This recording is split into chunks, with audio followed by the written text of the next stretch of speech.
सहारनपुर नाम के गांव में शारदा नाम के पति पत्नी रहा करते थे। शारदा की उम्र हो गई पर वो बहुत खूबसूरत थी। उसे अपनी खूबसूरती पर बहुत नाज था। शारदा को काले लोग बिल्कुल पसंद नहीं थे। उसके मुताबिक काले लोगों को जिंदा रहना भी बेकार है। वो काले लोगों के साथ बात करना तो छोड़ो, उनका परछाई तक छूना पसंद नहीं करती थी। पर प्रसाद हमेशा टीवी में एक गाना लगाता था, हम काले हैं तो क्या हुआ दिल वाले हैं, हम काले हैं तो क्या हुआ दिल वाले हैं, हम तेरे तेरे तेरे तेरे चाहने वाले हैं, हम काले हैं तो क्या हुआ दिल वाले हैं। वो गाना सुनते ही शारदा को गुस्सा आता था, क्योंकि प्रसाद भी काला था। शारदा अपने पति को बिल्कुल प्यार नहीं करती थी। उसके कालेपन के वजह से वो हमेशा उससे दूर रहती थी। सास ससुर की जोर जबरदस्ती के कारण मजबूरन उन्हें एक बेटा पैदा हुआ। बेटे का नाम रमेश था। रमेश बहुत हैंडसम लड़का था। रमेश हट्टा कट्टा 6 फुट का था। शारदा अपने बेटे की खूबसूरती को देखकर खुश होती थी। उसको हमेशा अपने बेटे की तारीफ करना पसंद था। बेटे का ख्याल बहुत सही तरीके से करती थी। एक दिन शारदा आकर अपने बेटे से, बेटा रमेश, मेरी बात एक ध्यान से सुनना। तुम बहुत सुंदर हो और मैं चाहती हूँ तुम एक महारानी की जैसी लड़की से शादी करो, और वो लड़की इतनी खूबसूरत होनी चाहिए आजू बाजू वाले लोग तुम दोनों की जोड़ी को देखकर जल जल कर मर जाए। मेरा नसीब फूट गया था कि मैंने इस काले आदमी से शादी कर दी, लेकिन तुम एक बात याद रखना, कालेपन से हमेशा दूर रहना। कालेपन एक बीमारी है। वो लोग दिखने के लिए जैसे दिखते हैं उनका मन भी वैसा ही रहता है और उनका चेहरा भी वैसा ही रहता है। गलती से भी काली लड़की से शादी मत करना। माँ की बात सुनकर रमेश को बहुत बुरा लगा और वो अपनी माँ से कहा, माँ तुम कालेपन के बारे में बुराई कर रही हो। हमारे पुराण में श्री कृष्ण खुद सांवले थे ऐसा कहा गया है। जब भगवान खुद सांवले हैं तो तुम कौन होती हो कालेपन को बुराई करने वाली। इस दुनिया में काले लोग मिसाल कायम कर दिए हैं और तुम हो कि बेवकूफी भरी बातें करती हो। मेरे पापा काले जरूर हैं लेकिन दिल के बहुत अच्छे हैं। तुम रोज उन्हें डांटती रहती हो, फिर भी वो तुम्हारे पास पड़े हैं क्योंकि वो तुमसे बहुत प्यार करते हैं। तुम्हें उनकी प्यार की जरा भी कदर नहीं है। उम्र हो गई है फिर भी तुम्हें अपनी सुंदरता के ऊपर घमंड देखकर मुझे बहुत बुरा लग रहा है। माँ अब तो सुधर जाओ वरना लोग आपको पागल कहेंगे। ना आप बाहर जाती हैं ना किसी से बात करते हैं, सिर्फ घर पर बैठकर हमेशा आईने के सामने अपनी सुंदरता को ताकती रहती हैं। क्या मिलेगा इसमें आपको माँ? अड़ोस पड़ोस वाले अगर काले हैं तो उनसे बात तक नहीं करती हो। बीमार वो नहीं है, बीमार आप हैं माँ। सुधर जाइए वरना एक दिन आपको ये बात बहुत भारी पड़ेगी। इतना कहकर रमेश वहां से निकल गया। बेटे की बात सुनकर पिता को बहुत मजा आया और वो हंसते हुए आकर अपनी बीवी के सामने गाना गाया, अरे हंसते हंसते कट जाए रस्ते, जिंदगी यूं ही बदलती रहे, खुशी मिले या गम बदलेंगे ना हम, चाहे दुनिया सारी बदलती रहे। प्रसाद का गाना सुनकर शारदा को गुस्सा आया और वो गुस्से में आकर प्रसाद के मुंह पर पानी फेंका। चुप, बिल्कुल चुप। तुम बाप बेटे दोनों मुझे पागल समझ रहे हो। तुमने मेरे बेटे को बिगाड़ दिया है। बेचारा मेरा बेटा बहुत अच्छा है। वो इतना सुंदर होकर भी उसको अपनी सुंदरता के ऊपर जरा भी घमंड नहीं है। वो बिल्कुल मासूम है और नालायक है। मेरी सुंदरता उसके अंदर आई है और तुम्हारा निकम्मापन। जाओ यहाँ से, मुझे परेशान मत करो। इतना कहकर शारदा ने प्रसाद को घर से निकाल दिया। रमेश अपना जॉब खत्म करके शाम के टाइम पर अनामिका नाम की लड़की से मिलने गया। रमेश और अनामिका दोनों एक दूसरे से प्यार करते थे। अनामिका दिखने में बहुत सुंदर थी पर वो काली थी। रमेश को उसके कालेपन से कतई ऐतराज नहीं था। उसने कभी ये नहीं सोचा था कि अनामिका काली है। वो बस अनामिका से बेहद प्यार करता था। पर अनामिका को रमेश की माँ के बारे में सब कुछ पता था और उसे ये भी पता था कि रमेश की माँ उन दोनों की शादी के लिए जरूर दीवार खड़ा। वो जब उस दिन पार्क में मिली तब अनामिका रमेश से बोली, मुझे पता है रमेश, तुम मुझसे बहुत प्यार करते हो और मेरे बिना जी नहीं सकते, पर हालत अभी अलग है। तुम्हारी माँ हमारी शादी के लिए कभी तैयार नहीं होगी।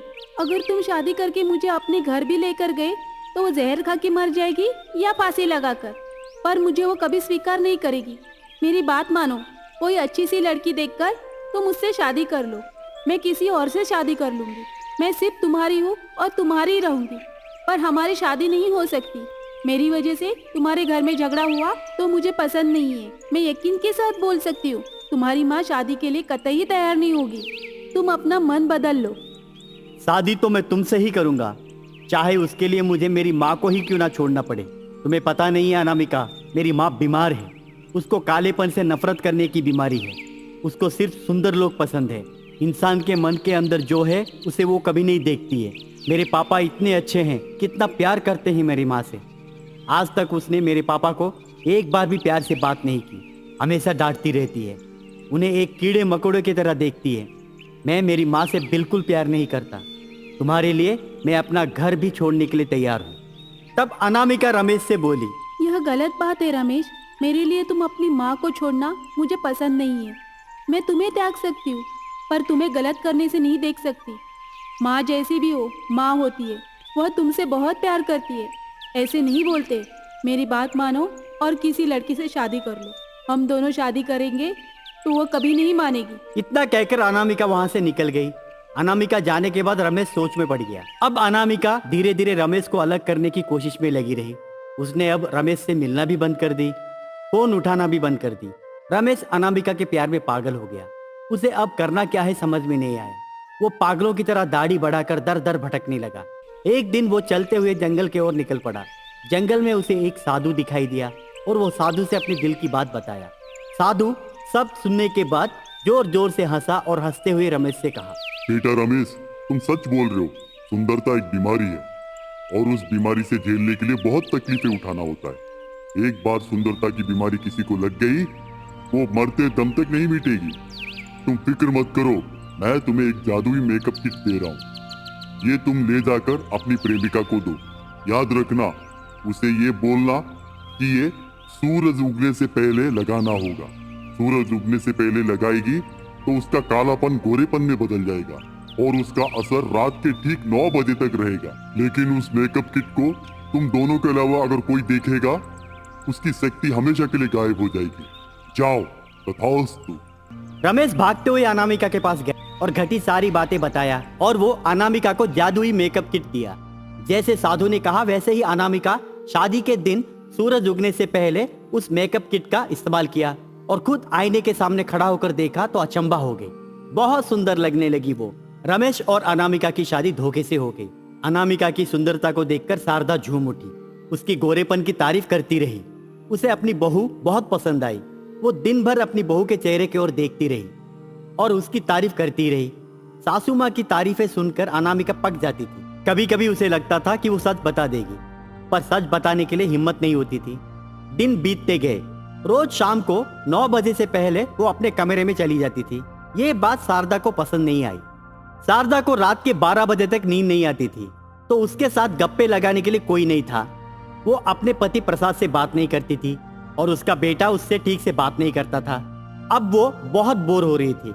उसे किसी भी कीमत पर बहू को 11 बजे तक रोकना था। एक दिन ऐसे ही 9 बजने से पहले अनामिका कमरे के अंदर जब चली गई तो शारदा को बोर लगने के कारण अनामिका के कमरे का दरवाजा खोला।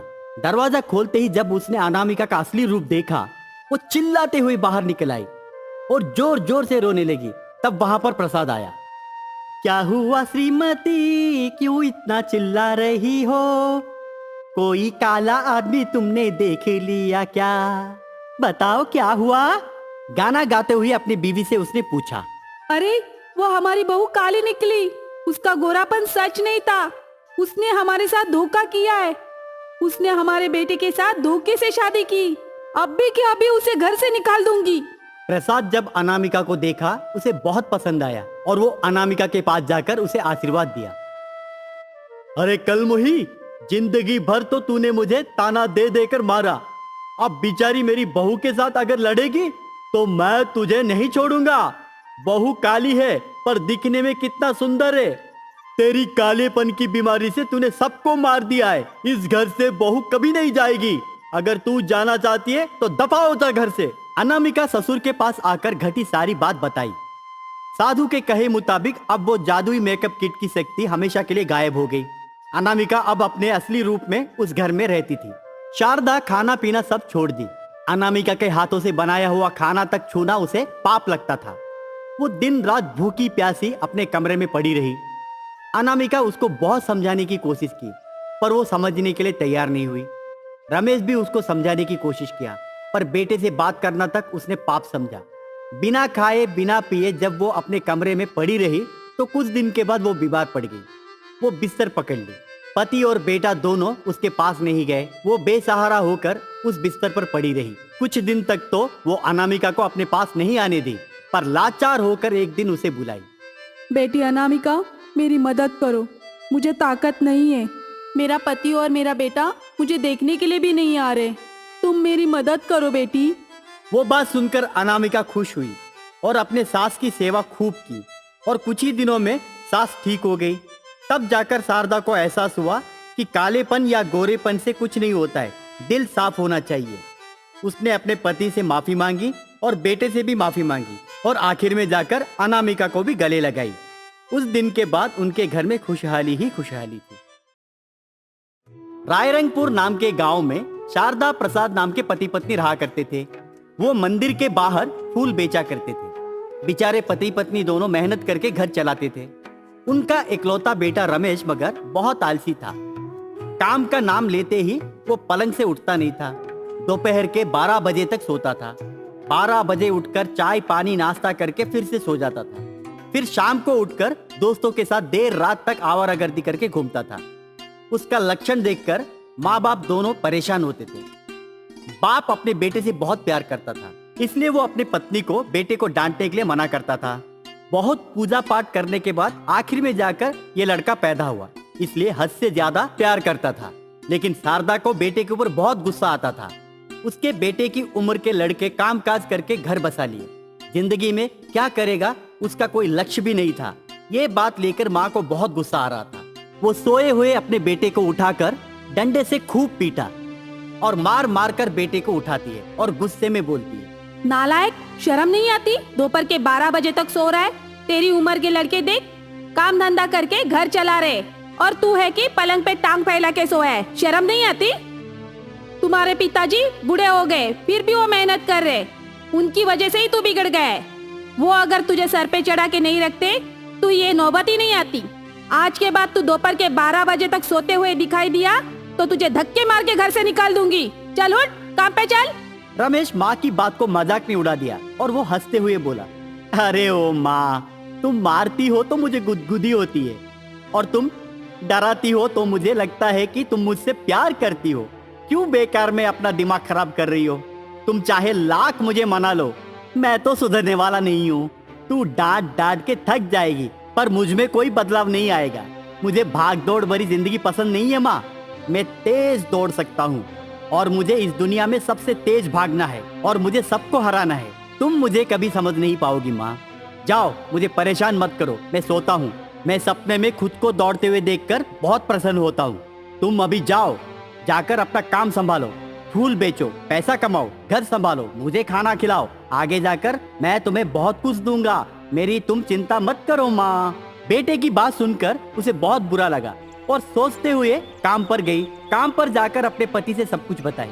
तब प्रसाद उसे समझाते हुए कहा, शारदा, तुम बेकार में परेशान हो रही हो। मेरा बेटा एक दिन हम सबका नाम रोशन करेगा। उसमें बहुत कुछ जुनून छुपा है, पर उस जुनून को बाहर निकालने वाला चाहिए। मुझे लगता है उसकी शादी किसी अच्छी लड़की से कर देना चाहिए। शादी करेगा तो वो सुधर जाएगा। बीवी आकर अच्छे अच्छे को बदल दिया है तो ये क्या चीज है? शादी से पहले मैं भी तो ऐसा ही था, निकम्मा और नालायक था। पर तुमसे शादी करने के बाद मैं पूरी तरह से बदल गया हूँ ना। वो भी बदल जाएगा। वो बिल्कुल मेरे ऊपर गया है। अब तुम चिंता छोड़ो, काम में लग जाओ। शारदा को प्रसाद की बात पसंद और वो अगले ही दिन से लड़की ढूंढने में लग गई। शारदा और प्रसाद दोनों मार्केट में बहुत अच्छा नाम कमाए। वो फूल बेचने के साथ साथ लोक कल्याण के काम में भी लगे रहते थे। जरूरतमंद लोगों को मदद करते थे। ऐसा नहीं कि वो बहुत पैसे वाले थे, पर दिल के बहुत अच्छे थे। महीने में एक बार अन्नदान रखना और गरीब लोगों को खाना खिलाना और जरूरतमंद लोगों को पैसा देना, गरीब बच्चों को पढ़ाना, ऐसे कई अच्छे काम वो दोनों पति पत्नी करते थे। इसके लिए उस गांव में उनका बहुत इज्जत था। एक दिन शारदा की नजर सामने की दुकान वाले रघुवीर की बेटी अनामिका के ऊपर गिरी। वो बहुत सुंदर, सुशील और ठीक उन्हीं की तरह दयालु भी थी। पूजा पाठ करना, मंदिर में साफ सफाई के काम में हाथ बटाना, ये सब दिल से करती थी। शारदा को अनामिका भाग गई तो वो जाकर रघुवीर के पास पहुंच गई। रघुवीर से शारदा पूछी, भाई साहब, आप बुरा ना मानेंगे तो आपसे एक बात पूछूं? सवाल पूछने के लिए बुरा मानने की क्या जरूरत है बहन? बेझिझक पूछो। मुझे आपकी बेटी पसंद आ गई है। क्या आप उसके लिए रिश्ता देख रहे? नहीं बहन, अब तक तो मेरे दिमाग में ये ख्याल नहीं आया और तुमने मेरे दिमाग में ये ख्याल अब भर दिया। जरूर सोचूंगा। अगर आप बुरा ना मानेंगे तो आपकी बेटी हमारे घर आ सकती है क्या? मेरा मतलब है, मेरा बेटा रमेश है, क्या उसके साथ आपकी बेटी की शादी करवाएंगे? हमें दहेज में कुछ भी नहीं चाहिए, बस आपकी बेटी विदा कर दीजिए। बहू के जैसा नहीं देखूंगी, बेटी के जैसा देखूंगी उसे। बहन, आप मेरे मुंह की बात निकाल दिए। मैं खुद आपसे पूछने वाला था कि आपका बेटा मेरी बेटी से शादी करेगा क्या। ये बहुत अच्छी बात है कि आप जैसे अच्छे लोगों के घर मेरी बेटी जाएगी तो वो सदा खुश रहेगी। ये बात सुनकर शारदा खुशी से झूम उठी और वो अपने पति के पास जाकर सारी बात बताई। प्रसाद भी खुश हुआ। रमेश के पास जाकर जब रिश्ते के बारे में बताए तो पहले पहले तो उसने मना कर दिया, पर बाद में अनामिका का नाम सुनते ही वो हाँ बोल दिया, क्योंकि वो अनामिका को बचपन से पसंद करता था। वो कभी सपने में भी नहीं सोचा था कि उसके जैसे निकम्मे के साथ अनामिका कभी शादी करेगी। रमेश और अनामिका की शादी धूमधाम से हुई। अब अनामिका को रमेश के बारे में सब कुछ पता था। वो आलसी और निकम्मा ये बात भी उसे मालूम था, इसलिए अनामिका ने उसे बदलने के लिए एक चाल चलाया। शादी होने के अगले दिन ही वो अपनी सासू माँ के पास जाकर बोली, सासू माँ, मैं आपसे बात कर सकती हूँ क्या? बोलो बेटी, क्या बोलना चाहती हो? मैं जो भी बात करूँगी आप गुस्सा मत कीजिए, क्योंकि मैं जो भी कर रही हूँ उसमें हम सबकी भलाई है। मुझे पता है रमेश मुझसे बहुत प्यार करता है और मैं भी उसे बहुत पसंद करती हूँ। बचपन से ही रमेश मुझे बहुत पसंद करता था, यह बात मुझे मालूम थी और मैं भी उसे बहुत प्यार करती हूँ, पर हम दोनों में कभी बात नहीं हुई। रमेश बहुत ही अच्छा इंसान है, पर उसके अंदर क्या हुनर है उसको खुद को नहीं मालूम है। जब तक वो अपने पैरों पे खड़ा नहीं होगा तब तक मैं उसे अपने पास नहीं आने दूंगी। मतलब आप समझ गई ना? किसी भी इंसान को बदलना है तो यही तरकीब काम आता है। रमेश को घर में दिन भर सोते हुए देखकर मुझे बहुत बुरा लगता है। अब मैं उसे बदलूंगी और दुनिया के सामने सर उठाकर जीने के लिए दिशा दिखाऊंगी। अनामिका की बात सुनकर शारदा भी खुश हुई और वो उससे बोली, बेटी, तुम एकदम से ठीक बोल रही हो। उस नालायक को बदलने के लिए हमें नालायक बनना होगा और तुमने सही दिशा को चुना है। प्यार और मोह से बढ़कर खिंचाव कुछ नहीं होता इस दुनिया में। उसके आड़ में आकर हम औरतें कुछ भी हासिल कर सकती है। जब तक वो सुधर ना जाए तुम उसको अपने करीब मत आने देना, इसमें मैं तुम्हारा साथ दूंगा। रमेश अनामिका के पास जाने के लिए तड़पता है, पर अनामिका उसे छूने भी नहीं देती है। अगर रमेश जाकर उसे छूता भी है तो गुस्सा करती है और मुंह फुलाकर बैठ जाती है, नहीं तो जोर जोर से रोती है। उसका रोना देखकर आजू बाजू वाले सब लोग भागकर आ जाते थे। रमेश ने ये ठान लिया कि उससे छूने से अच्छा चुपचाप बैठे रहो, वही भला है। वो उसे छूता भी नहीं था, लेकिन एक दिन वो अपने आप को कंट्रोल नहीं कर पाया और जाकर अनामिका से बोला, अनामिका, तुम सच बताओ, क्या तुम्हारी जिंदगी में और कोई लड़का है या फिर तुम मुझे पसंद नहीं करती हो, या हमारी शादी जोर जबरदस्ती से की गई है? तुम मुझे अपने पास आने नहीं देने का कारण क्या है? कोई भी लड़की अपने पति को अपने पास नहीं आने देती है तो उसकी वजह तो दो होता है। एक वजह ये हो सकता है कि वो किसी से प्यार करती है, वरना वो अपने मायके वालों को भूल नहीं पाती। आज अगर तुम मुझे कारण नहीं बताओगे तो मैं तुम्हें हमेशा के लिए छोड़कर चला जाऊंगा। अनामिका अब बुरी तरह से फंस गई और वो रमेश के सामने सच बताई। ऐसी कोई बात नहीं है जी, मेरी जिंदगी में और कोई लड़का नहीं है। मैं बचपन से ही आपसे प्यार करती हूँ, मैं आपसे ही प्यार करती हूँ, लेकिन आपकी आदतों और हरकतों से नहीं। मुझे निकम्मे लोग बिल्कुल भी पसंद नहीं है। सुबह सुबह उठकर अपने काम पे जाने वाले लोग, अपने लक्ष्य के ऊपर ध्यान देने वाले लोग ही मुझे पसंद है। आप इतने हट्टे कट्टे हो, आपको इस तरह से निकम्मों की तरह देखकर मुझे बुरा लगता है। मैं सुबह में 3 बजे उठती हूँ, नहा धोकर मंदिर की साफ सफाई करती हूँ और अपने पिता की सेवा में लग जाती हूँ, क्योंकि वही मेरा काम है। शादी होने के बाद भी मैं रोज अपने पिताजी के दुकान पे जाकर उनकी मदद करती हूँ। आप क्या चाहते हैं वो मुझे बताइए। जब तक आप अपने पैरों पे खड़े नहीं होंगे तब तक मैं आपको अपने पास नहीं आने दूंगी, ये मेरा वादा रहा। रमेश को अब पूरी बात समझ में आ गई और वो अगले ही दिन से अनामिका के साथ सुबह 3 बजे उठने लगा और सुबह उठकर वो भाग दौड़ करने लगा। उसके साथ साथ अनामिका भी उसके साथ जॉगिंग करने लगी। देखते ही देखते कुछ ही दिनों में उसको मालूम पड़ा कि वो तेज रफ्तार भाग सकता है। उसके अंदर भागने की कला बहुत ज्यादा है, पर वो उस कला को कभी समझ नहीं पाया। अनामिका रोज उसके साथ मैदान जाती थी और उसे भागते हुए देखकर वीडियो निकालती थी। 200 मीटर वो सिर्फ 6 सेकंड में भाग लेता था। वो देखकर अनामिका चौंक गई और वो जिस वीडियो को निकाली उस वीडियो को यूट्यूब में छोड़ दी और वो वीडियो कुछ ही दिनों में पॉपुलर हो गया। स्पोर्ट्स क्लब वाले भागते हुए रमेश के पास आ गए और उसे अगले ओलंपिक्स की तैयारी के लिए स्पॉन्सरशिप देने के लिए भी तैयार हुए। देखते ही देखते रमेश अपने उस हुनर से दुनिया भर में मशहूर हो गया और उसे स्पोर्ट्स कोटा के तहत पुलिस की नौकरी भी मिल गई। अनामिका बहुत खुश हुई। वर्दी पहनकर वो जब घर पर आया, माँ बाप दोनों की आंखों में से आंसू निकले और अनामिका जाकर उसके पैरों में गिरी। रमेश तब अनामिका को उठाकर गले लगाया और मुस्कुराते हुए कहा, पगली, तुम्हारी जगह मेरे चरणों में नहीं बल्कि दिल में है। अगर तुम नहीं होती तो आज मैं कुछ भी नहीं हूँ। अब तो मुझे अपना लो। इतना कहने के बाद अनामिका रमेश को जोर से गले लगाई और उनके सांसारिक जीवन में सुधार आया। उस दिन के बाद वो हंसी खुशी रहने लगे और आने वाले ओलंपिक्स में रमेश ने एथलीट में भाग लिया और देश के लिए गोल्ड मेडल जीता और देश का नाम रोशन किया।